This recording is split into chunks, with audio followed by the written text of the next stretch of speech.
कोटिया तो आमर अविभाज्य अंग किए केते दाबी करूना कहीं कोटिया ओडिशार ही रहिबो। आम जो रथयात्रा जाइलु जगन्नाथ माटीर जगन्नाथर एक अंश सी आमर एभलिया से आम रथयात्रा सामिल होती चारि पाँच जन मंत्री मुझे सुजोग मिलता कोटिया जहाँ जहाँ आवश्यक लोक विभिन्न दाबी से आसला लोक विभिन्न सरकारी योजन अंतर्भुक्ति करने आरंभ कर छोटिया छोटिया छोटिया छोटिया कथा समस्ते आमको जनई आम शुणीलु एवं जो भाई भाव निर्वाचन समय कोटियार आखि रोचे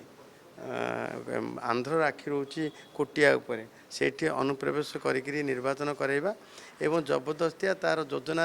आमर ओडिशावासी को सामिल करवा कोटियावासी को सामिल करवा एभलिया मंद उद्देश्य रखी आमको बेले बेले ये कार्यक्रम आम ओडिया लोक मान कोटिया लोक मान सामिल कर किभली प्रतिहत कर तेणु सामग्रिक भाव गोटे समन्वित विकास जमी कोटियार हम सबु विभाग से कार्यक्रम हम सब विभाग से दखल रहा गोटे प्रकार निष्पत्ति एवं जहाँ नेतृत्व माननीय राजस्व मंत्री नहीं आम मो विभाग तरफ मोर परिवहन विभाग तरफ से मुख्यमंत्री बस सेवा चलो परिवहन सेवा मिल एवं सेठी